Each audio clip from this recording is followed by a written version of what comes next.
Why do people like these fucking movies?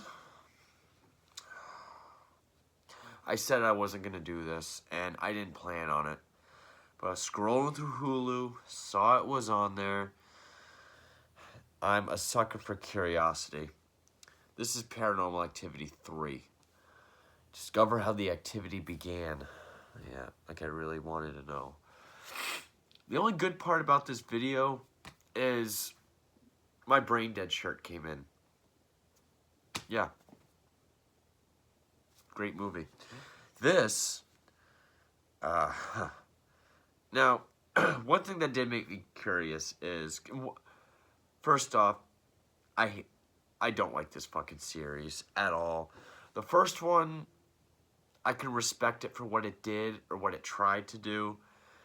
And even though I hate this phrase because it makes me sound like a hipster or something, but I like the idea of it more than I actually like it. I like what it tried to do, what it did. Okay. The second one wasn't really needed. I don't think it expanded on it that much. It was just more so the same shit in a different house. It pretty much had the only thing it gave us was a little tiny bit at the end that added to the first one. And usually, by the time the series becomes either a trilogy or beyond, if they make it a prequel, to me that just says they have nowhere to go forward. Because that's what this is. It's a prequel. And another thing that probably what spiked my curiosity the most is even fans of this series say that number 3 is when it starts to get bad. And I'm like, oh, so those were the good ones.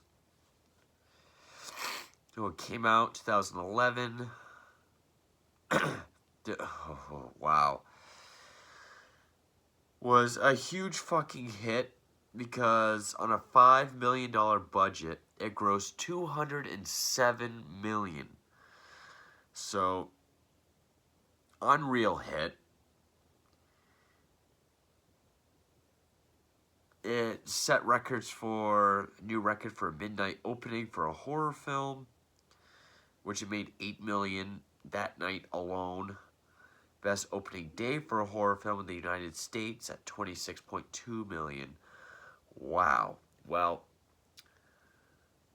even though I think everything Stephen King's It is a bit overrated, except for the book, I am glad it knocked it took those records away. The thing about these movies, they're all short. They're all less than 90 minutes. Like, this one's 84 minutes, but it feels like it takes forever because I understand films you gotta build. You gotta go for something. So you gotta have that build up. You gotta have moments of nothing. There are whole films that have nothing. Clerks, one of my all-time favorite films, is 2 guys talking, but at least it's interesting. So this film opens up. We have the same actors from the first 2. You know, we have Christy and Katie.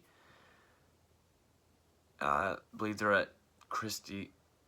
They're at the house of one of them, and there's this box of VHS tapes. And, of course, the camera zooms in on the one that says September 1988, as if it's foreshadowing. And that's the tape that we're watching. This tape, it chronicles a 2-week period in 1988 when the girls were young at their mother's house with her boyfriend. Things start getting weird. It's pretty much the first film. He sets cameras up and, you know, starts digging and watching, and the mother doesn't believe him. Then shit gets really crazy. Like, I don't even really think I have to go that in depth with this review because it is more or less a lot of the same shit. Long periods of nothing. I will say when the activity is active, at least I can say that build up works because it starts with, you know, like a light flicking on and off or like a door slowly opening or closing, and it builds up to more and more shit. How this all starts out is they want to make a sex tape. So at first I'm watching like, why would they have this? And their family, whatever. But while they're starting to make the sex tape, they hear a noise, there's an earthquake, and the boyfriend, Dennis, and I'll say the character of Dennis, played by Chris Smith, I liked him more than the male lead in the original, or even the dad or the teenage daughter in the second one. As far as the characters that are becoming obsessive with the cameras, I liked him the best of the first three. And acting wise, I'd say the acting was okay. I mean, he did fine. And I've never said this for a movie before, but the two young girls, the child actresses, were the best in the whole film. They were the ones that felt the most natural. And I always felt like with found footage, I mean, good acting is good acting, but I feel like you really gotta, you know, sell the authenticity and being natural in found footage to help sell the illusion that this is a real, you know, captured film. But it follows, well, so there's an earthquake, and the character Dennis, he has some, like, privately owned production company. Like, he shoots wedding videos, so he's got this equipment out back to edit videos together, conveniently. And he's watching it, and the dust coming from, like, the ceiling, it looks like something hits it. So that's when he starts looking into it. That's what snowballs this whole thing. And trying to remember which one of the girls it was. I know Katie was the one in the first one that got all possessed and fucked up. Yeah, Katie was, then Christy was the second one. So I think it was Christy is the one that develops the imaginary friend that she talks to, which is the entity. And so he sets some cameras up, and like his partner friend, who I thought he was an okay actor too, he says how it's too wide of a shot to get the living room and the kitchen. So he takes an oscillating fan, takes it apart, puts the camera on it. So we get like a third of the film with just this oscillating camera view. We have a constant timestamp down at the bottom corner because it's VHS. And that's another thing. I never once believed that this was 1988. I mean, yes, it's another rich family, but like if I want to see a rich family in the 80s, like a yuppie kind of family, yeah, it's kind of gothic, but fucking Dietz from Beetlejuice. This looks modern. Apparently, they thought if they had some VHS tapes, um, a huge ass Zach Morris cell phone, and a Teddy Ruxpin, then it's set in the 80s. I think this film really failed at that. Some of the Art Deco is kind of 80s, but the whole thing itself, the clothing, nothing looked 80s to me. And I'm not saying it has to be over the top, stereotypical, but I've seen movies that have had a retro setting and done better. And there's just long periods of fuck all in between the activity. And of course, he sets cameras up in like the girls' room, the bedroom. And when he finally catches something, that's when the mother's like, you know, this is done. I'm sick of this. And because one of the daughters, Christy, comes down with a fever, they have to take her to the hospital. So he has his partner, Randy, come over to watch Katie. And she wants him to play Bloody Mary. So they go in the bathroom, they do the Bloody Mary, and he gets a cut up his side. And I'll say there was a couple scenes, like the bathroom door is cracked, and there was like a, like a black, like a shadowy figure. And even though Blair Witch is still, yes, it's my favorite found footage film. Cannibal Holocaust doesn't count. Even the scene when they're in the tent and it's like shaking, it's like, I feel like it's kind of cheap. Here, it's like they're in the bathroom, it's like someone's banging on the door. And when he peeks out again, the whole, like, the girl tea party table and everything is flung over. He gets his shit, he gets out.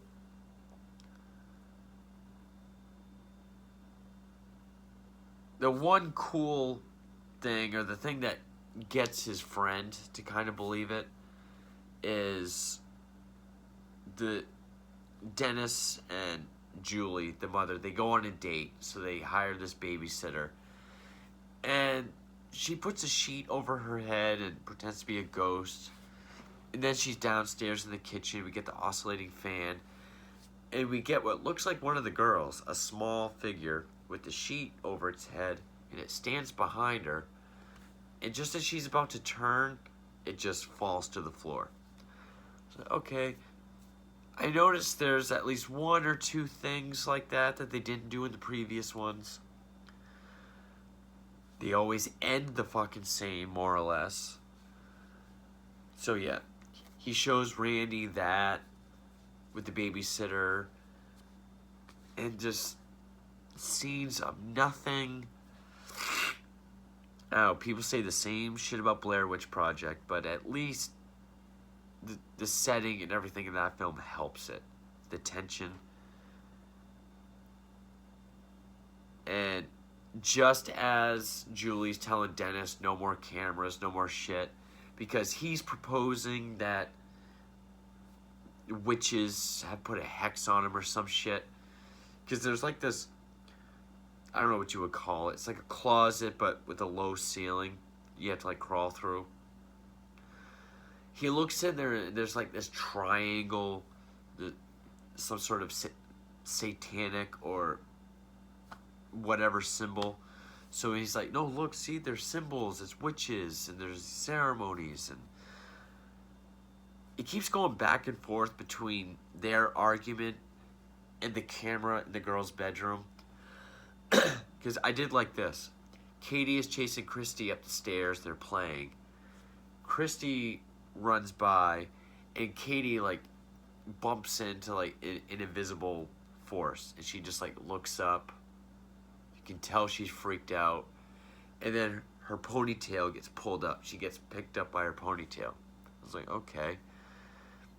Decent. even without the ponytail, which even though it made something happen, just the stopping at that invisible force. I did like that shot. And of course, Julie's blaming Dennis for, you know, putting everything in the girls' heads and getting everything all fucked up. And then I don't really remember the first one. The second one was also in the kitchen with all the cupboards. This one, Julie's in the kitchen, walks to the living room. She gets back to the kitchen. There's nothing in the kitchen. Then all of a sudden, the table, the chairs, everything in the kitchen just falls. I was like, okay. Decent effect. I mean, it worked perfectly. Everything fell in unison. I imagine if they had to do that shot again, it would have sucked. Nice effect. They decided to go to the grandmother's house. And I thought this was funny. The girls have to share like a full-size bed. And Julie and Dennis sleep in the room with 2 twin beds. With the Bad News Bears poster. They hear something, and then you see the grandmother, this shadowy figure in the hallway. And it's like, yeah, that's probably the creepiest thing, because at least that's something. Then there's just all these old women outside. It's like, I guess it's the coven. The grandmother's a part of it. He's going up the stairs and he sees Julie. She's like levitating off the floor. She gets thrown at him down the stairs. And just these endings where something happens to Dennis. He falls. We see him crawling away. And then like he's crawling and his back gets bent. Like he bends completely back and then limp. Thought that was a decent effect. And then the grandmother takes the girls by the hands and goes upstairs. And then it ends. And I know the first 2 films hinted at something about their childhood. Like, you know, I used to get creeped out, or remember when this would happen, or we thought something followed us back then.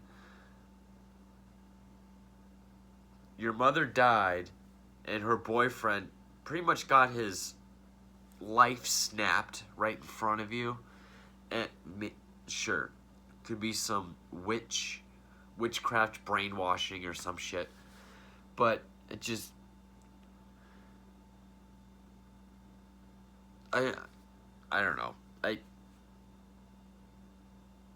don't really have much of a thought on this film. I mean, yeah, I would say that from here on, like, where can you go with it? You told the prequel. It did nothing for me. I could say the scares in this one I liked more than in the second one. I still like the first one the best. Still don't like it as a movie, but yeah, it failed for me right off just because it didn't look 80s. I mean, if this was a regular traditional film, I could kind of let it go. But, you know, with found footage, you really got to sell the authenticity. The acting was okay. I liked Dennis the most as far as the leads in these films.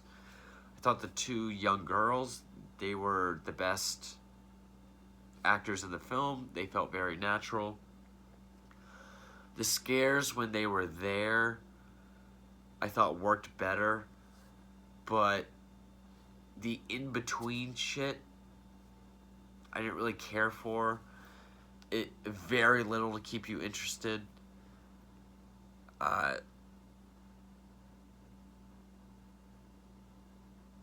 It just feels like they're just trying to top what they did before, which almost made it be like, well, if you went through that back then, that was pretty intense. This doesn't seem that bad now. I say this every time, but I was like, no, I'm not going to watch anymore. Then I saw this was on Hulu, and I was like, fuck it. The only reason why I would want to see the fourth one is because I have heard even fans of the series say it's the worst. Like, it's actually bad. It's pretty much a commercial for the Xbox Kinect. But, yeah, I can see why people would think this is the turn for the worse, the start of the downhill for these. I'm not a fan of these movies in general. I mean, I do like found footage, and I do like haunted house movies.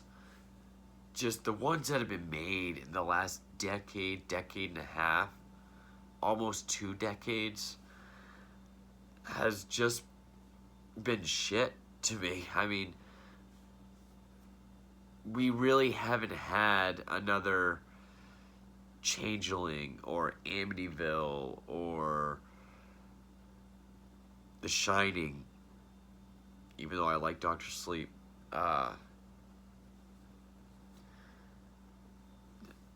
If this review is boring you because I'm pausing, that's what this movie did for me. I find these movies horrendously boring, not very interesting. The scares, a lot of it is the same fucking shit. People can say the same thing about a slasher film. Oh, it's another person. One gets stabbed, one gets his head cut off. You have the virgin. It's like, okay, but at least they come up with new ways to kill people once in a while. This, it's like, okay, you're probably going to get 50 to 60, 65% of lights and doors and blankets and sheets doing something. And then the rest, you might get a really cool effect. Like when it looks like the girl with the sheet on her head and then the sheet just falls to the floor. I'll never understand why these films are popular. I mean, and I'm not saying if you like them, you're wrong or whatever. If you like them, that's cool. All the power to you. But this, I've said for a while that this series is an example of the epitome of what I'm tired of seeing in horror. I really got nothing left. I really didn't even mean to go for 22 minutes, but Paranormal Activity 3, kind of liked it more than the second one. I can't really say. Each one of these films is just as forgettable as the last one. Like, I like the original one the best, and I don't remember shit from it. And I reviewed these recently. So yeah, I honestly can't even say. As far as memory goes, I think I like this better than the second one, but as soon as this review is done, I'm going to forget this entire movie. But yeah, Paranormal Activity 3, it's another Paranormal Activity. That's all it is. Paranormal fucktivity. Thank you for watching.